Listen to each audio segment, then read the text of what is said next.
a esta clase de hoy bonita. Hola niños, vamos a hacer esta oración. Querido Dios, que los niños siempre en esta clase en el nombre de Jesús. Amén.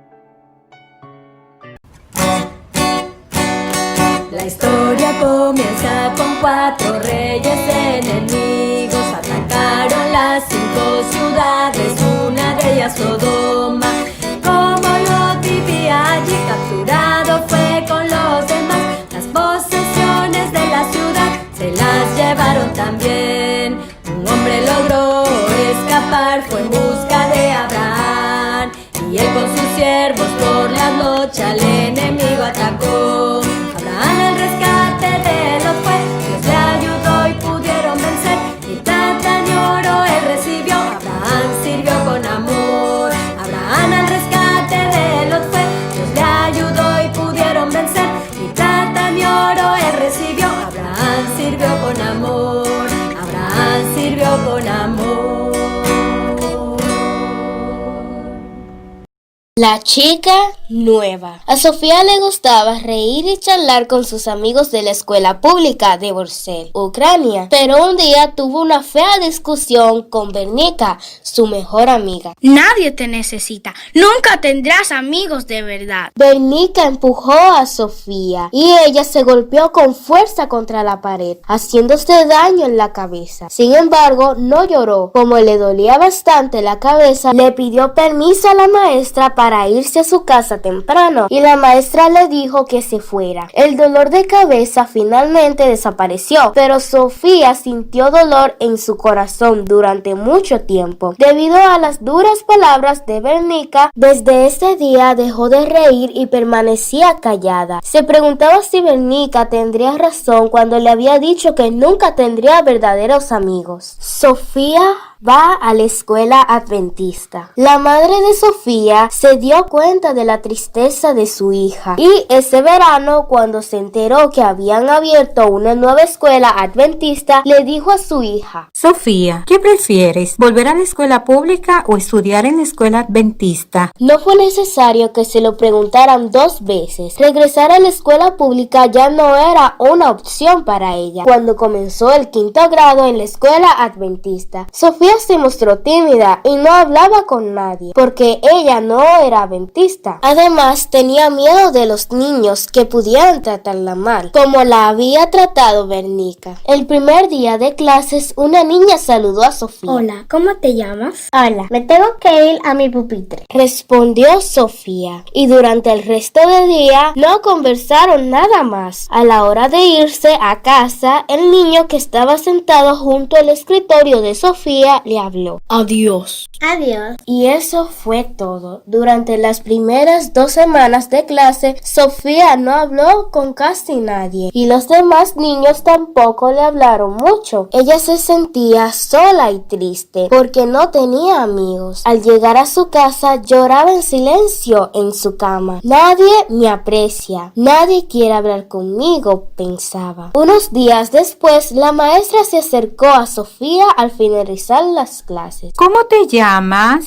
Le preguntó la maestra. Sofía sabía que la maestra sabía cómo se llamaba. No entendía por qué se lo preguntaba, pero le gustó que alguien le estuviera hablando. Me llamo Sofía, le dijo. ¿Cuántos años tienes? Le preguntó la maestra. 10 años. ¿Por qué no hablas con nadie? Sofía le contó la historia de la chica mala de su antigua escuela. Su maestra le escuchó atentamente y cuando Sofía terminó de hablar, le preguntó: ¿Quiere que te cuente la historia de alguien que perdonó a quienes le hicieron daño? Sofía quiso escuchar la historia. La maestra comenzó a hablarle de Jesús. Jesús, el mejor amigo. Sofía nunca había oído hablar de Jesús, pero le interesó saber cómo había perdonado a los que lo lastimaron. Quiso saber más sobre él, así que comenzó a leer la Biblia en su casa. Al poco tiempo, Sofía comenzó a hablar con sus compañeros compañeros de clase y de nuevo comenzó a ser una niña feliz y amigable. Incluso predicó un sermón en la iglesia. Sus amigos dijeron que era ahora una chica nueva. Jesús nos ama a todos. Él cambió mi vida. Parte de las ofrendas del 13º sábado de este trimestre ayudarán a construir un edificio propio para la escuela de Sofía. Gracias por sus generosas ofrendas. Y recuerda, si en Jesús confías, Él guiará tu vida. Hoy nuestro momento infantil es de científicos, así que vamos a aprender muchas cosas maravillosas que Dios tiene preparadas en su palabra por medio de unos experimentos. En este momento vamos a iniciar con el primero, así que presten mucha atención, pero cuidado. Estos elementos que vamos a usar no deben ser usados por niños solos, así que si ustedes quieren replicar estos experimentos, deben hacerlo en compañía de papá, mamá o algún adulto responsable. Vamos a iniciar. Perfecto, con nuestro protector de ojitos, nuestra bata, ¿cierto? Vamos a iniciar con nuestro experimento. Entonces, para este experimento necesitamos yodo, necesitamos Clorox, necesitamos agua. Bueno, entonces con estos tres elementos vamos a explicar algo maravilloso de la voluntad de Dios. Entonces, el yodo no lo vamos a llamar en esta ocasión yodo, sino lo vamos a llamar pecado. Bueno, ya no se llama yodo, va a representar el pecado. El Clorox ya no va a ser cloro, lo vamos a llamar Jesús. El Clorox va a representar a Jesús. Y el agua no la vamos a llamar agua. El agua va a ser tú y yo. Bueno, bien, resulta que todos sabemos y lo hemos estudiado que cuando Adán y Eva fueron creados de esta manera, como el agua, puros, sin mancha, sin pecado, ¿cierto? Perfectos. Y esa era la voluntad de Dios, que todos fuéramos perfectos. Pero como todos sabemos, Adán y Eva desobedecieron, al igual que todos nosotros. A veces nos equivocamos, a veces decimos mentiritas, a veces hacemos cosas que no agradan a Dios. Resulta que cuando Adán y Eva pecaron, el pecado entró en ellos. Así que representamos con el yodo el pecado entrando en la vida de Adán y Eva. Y allá vemos cómo quedó la vida de Adán y Eva, ¿cierto? Oscura, llena de pecado, de tristeza, de dolor. A veces nuestra vida también se llena así, de pecado. Pero resulta que Jesús hizo una provisión maravillosa. Y Jesús, así como esta sustancia de Clorox que limpia cualquier otra sustancia de otro color, Jesús llegó a nuestra vida, llegó a la vida de Adán y Eva, de la tuya, de la mía, y entró a nuestra vida en un momento muy especial. Cuando Jesús entró a la vida de Adán y Eva, de la tuya y de la mía, ¿qué ocurrió con el pecado que había dentro? Desaparece, ¿cierto? Desapareció. Y eso es lo que quiere Jesús al entrar en tu vida y en la mía. Que todos nuestros pecados desaparezcan y sean borrados. Y quedemos nuevamente puros como fuimos creados y como Dios quiere que seamos para ir al cielo. Resulta que si Satanás quisiera llenar de pecado a Jesús, no puede. Porque Jesús no se deja contaminar de pecado. Pero Jesús tiene un maravilloso poder, un grandioso poder, un poder que no podemos entender, pero que está allí para ti y para mí.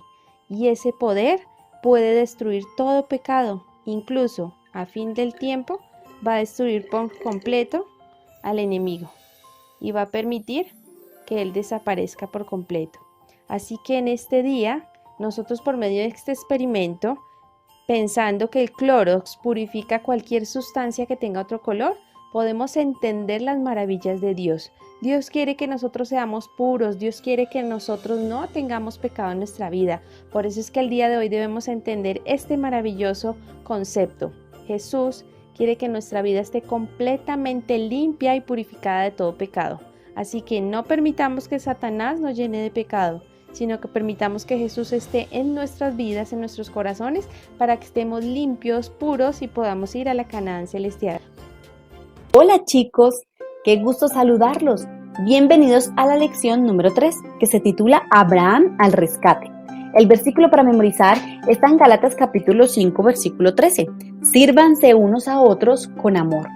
El mensaje es: serviré a los demás por amor. Cuando el señor Gómez se enfermó, tuvo que pasar muchos días en el hospital. Belkis y Agustín decidieron ayudar a la señora Gómez sin aceptar dinero por ello. En todo el camino hasta su casa se sentían muy satisfechos. Así exactamente debe haberse sentido Abraham el día que se encontró con Melquisedec. Todo comenzó cuando 4 importantes reyes enemigos atacaron 5 pequeñas ciudades, una de las cuales era Sodoma, donde vivía Lot, el sobrino de Abraham. Los reyes de las 5 ciudades pequeñas reunieron sus ejércitos y fueron a pelear al valle de Sidín. «Vamos a sorprender a los 4 grandes reyes enemigos», dijeron. «Vamos a detener al enemigo y a salvar nuestras ciudades». Entonces el rey Bera de Sodoma se puso al frente. Pero en la batalla, los reyes de las 5 ciudades pequeñas y sus hombres se perdieron entre los grandes pozos de asfalto que había en el valle. Muchos de los soldados cayeron en los pozos de asfalto. Sin embargo, los 4 grandes reyes enemigos conocían el camino entre aquellos grandes pozos y pronto entraron a la ciudad de Sodoma. Los soldados enemigos capturaron a todas las personas que vivían allí, incluyendo a Lot, y se llevaron muchas de las posesiones valiosas de la ciudad. Uno de los cautivos escapó y corrió al encinar cerca de Manré para decirle a Abraham lo que había pasado. Los 4 reyes enemigos nos atacaron. Capturaron a tu sobrino Lot con toda su familia, le dijo el hombre a Abraham. Rápidamente Abraham llamó a sus empleados y salieron a buscar a los 4 reyes enemigos. Abraham y sus hombres estaban decididos a rescatar a Lot tan pronto como fuera posible. Imagínate a Abraham y a su pequeño grupo persiguiendo a los 4 reyes enemigos y a sus miles de soldados.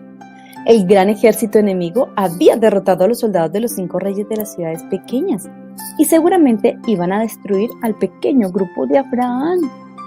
Pero Abraham temía a Dios y estaba de su lado. Seguramente Abraham pidió la ayuda de Dios durante todo el camino hasta llegar al norte de Dan, donde alcanzó a los 4 reyes enemigos. Durante la noche, Abraham y sus hombres los atacaron por sorpresa. Los 4 reyes enemigos pensaron que estaban rodeados por un gran ejército, así que lo abandonaron todo y salieron huyendo. Dejaron los prisioneros, las cosas que se habían robado de Sodoma y hasta sus propias pertenencias de valor. Los asustados soldados corrieron todo el camino hasta llegar a sus casas. Lot y los demás cautivos de Sodoma fueron liberados y cada cual comenzó a tomar los despojos que había dejado los reyes enemigos vencidos. Pronto llegaron al valle de Sidín y estuvieron de regreso en Sodoma. Se encontraban muy cansados y hambrientos. Por otro lado, Abraham estaba feliz, ya que Dios lo había usado para salvar a Lot y todas las familias de Sodoma. En el camino de regreso, salió a recibirlos el rey de Sodoma. Imagínate lo impresionado que estaba el rey, porque un hombre con su grupo de pastores de ganado había logrado con la ayuda de Dios lo que no pudieron hacer 5 reyes. Otro importante rey fue también a darle la bienvenida a Abraham y a su grupo de siervos. ¿Aquel otro rey era? Melquisedec, el rey de Salem. Él también era un sacerdote que servía a Dios. Melquisedec llevó la comida y bebida para Abraham y sus hombres. Aquel rey y sacerdote oró por Abraham y lo bendijo diciendo: que el Dios Altísimo, Creador del cielo y de la tierra, bendiga a Abraham. Bendito sea el Dios Altísimo que entregó en tus manos a tus enemigos. Eso está en Génesis 14, 19 y 20. Abraham sabía que Dios le había dado la victoria. Así que alegremente contó todo el oro y la plata y los rebaños que habían obtenido y le dio al sacerdote y rey el diezmo de todo, 1 de cada 10 animales y de las piezas de plata y oro. El rey de Sodoma vio la generosidad de Abraham y su devolución de los diezmos y le dijo que le dieran las personas y que se quedara con el resto de las cosas. Pero Abraham no tomó nada, devolvió todo. Se sentía feliz de servir a los demás simplemente porque le gustaba ayudar.